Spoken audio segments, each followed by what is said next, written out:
Hi, Ann Katzeff here of Ask Design. I'm going to show you how to reduce the opacity of an image in Photoshop. And the reason you might want to do that is because you are taking the full impact of an image, the full saturation, and ghosting it back in order to move it toward the middle ground or perhaps even the background of a compositional layout. Generally, we want to place text on top of the image for this purpose, perhaps even place another image on top of the ghosted back image. So steps in Photoshop are pretty straightforward. I'm going to show you how to do it, and hold on to your hats. It'll be a lot of fun. Here we are in Photoshop. We have a ping file. And ping files are used for the web. I know that it's a ping file just by looking at it because I see this checkerboard background, and that indicates in Photoshop that there is nothing there. There are no pixels there. It's completely empty. In a previous tutorial, I showed people how to mask out backgrounds or anything, mask out anything in an image file. So check that out on my YouTube channel. For this purpose, because we're dealing with opacity, I've got a layer here in Photoshop, and it's just filled with white. I'm going to reveal that layer, and you can see a little bit better using a background layer like this, what's happening when you reduce the opacity. So back to layer 0, which is the actual layer that we're ghosting back. At full strength, the opacity is 100%. With this little arrow, you'll get the slider, and you could slide this and gradually see what's going on. Some people like to select the number and type in whatever. Okay. And some people prefer using the slider because it's more gentle, more gradual. My general guide is to start anywhere from 12 to 20% for an opacity reduction. So let's type in 12. Okay. Maybe that's a little bit too much for my cup of tea. I'm going to change it to 15. Ever so slightly better, okay? And now we're done, okay? That's option number 1. So if I wanted to save this, I would get rid of the background layer for the moment, hide it, not literally get rid of it. Go to my File menu, drop down all the way to Export as opposed to Save As. Go to Export, and the Save for Web Legacy version of saving is far better for optimization of web images. Choose the ping 24. Gives you a good range of color. Click the Save button and name it something that in a year you'll remember maybe what the heck you did. Okay, so we did 15 opacity. I'm just going to put that. And I'm putting version 2 because I know, or maybe even version 3 because I've done this several times. Okay.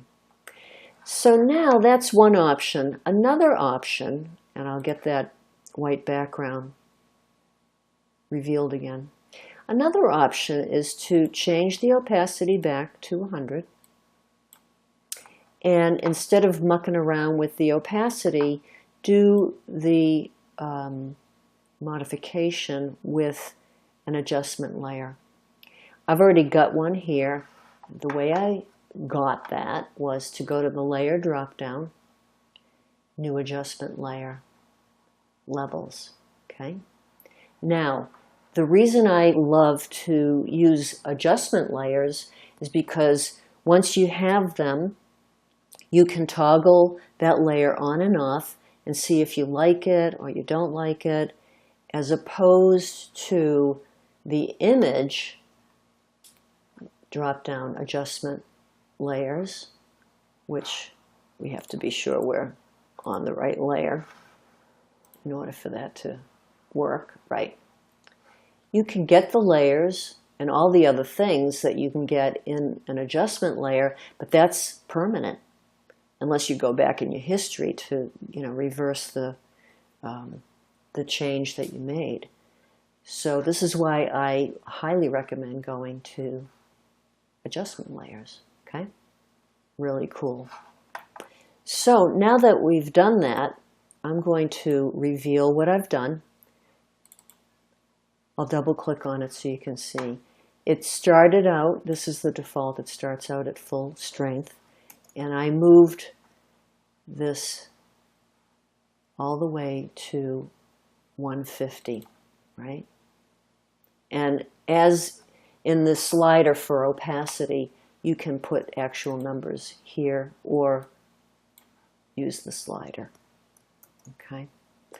So my general range, my guide for the kinds of output numbers I'm looking for is anywhere really from 100 to 200 maybe. So play around with that, and once you get to the kind of effect that you're looking for, beautiful, you've got that. Let's get rid of the background layer. Go to File, Export, Save for Web. It's a ping 24. We're saving this. And now what did I do? Something with levels, okay? I'm going to call that version 3 because I've probably done many more of those. Okay, and there we go. And you can always double click on this to get back to the menu, and maybe modify it again if you're not sure what you did the first time is what you really wanted. Okay. The other thing is you may want to change the color image to black and white. Now normally you'd think, oh, I go to the image drop down, right? And I'm forgetting always to select the correct layer. This is such a common thing that people forget. Like I've already done it twice. You go to the image drop down, and the mode tells us, of course, right now it's RGB, but you can change it to grayscale if you're positive that that's what you want, because once again, that's the more permanent method. But the beauty of adjustment layers, I'm going to deselect that, is you can toggle it on and off. So I'm going to toggle it on and off. Cool, huh? And how I got that was to go to the layer drop down, new adjustment layer, black and white. Really simple. And such a powerful tool. So that's how I got this adjustment layer. And up here, this is the panel that appears when you select that. Okay, you can mess around with it if you want. I left it at its default. So now what do we have here? Let's review. We've got the actual layer itself that we're modifying.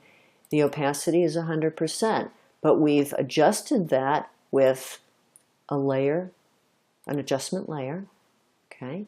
And we've changed it to grayscale with the black and white adjustment layer. Let's save it. Go to the File drop-down, Export, Save for Web, Legacy, ping 24, click the Save button. Make sure you remind yourself what you did. So we've got what? Levels, black and white. We're going for version 3. Whatever your naming convention is, it should make sense to you and it should be consistent. And that way in 1 year, 2 years, or maybe even a month, you'll be able to look back at those files and have some idea of what those files are. Okay? And so that, my friends, is how you adjust the opacity of an image. I hope this tutorial was useful to you. If you have comments and suggestions about how you go about doing the same thing, please feel free to leave those comments and suggestions, and certainly along with any questions you might have. Have a great night. Thanks very much. Bye-bye.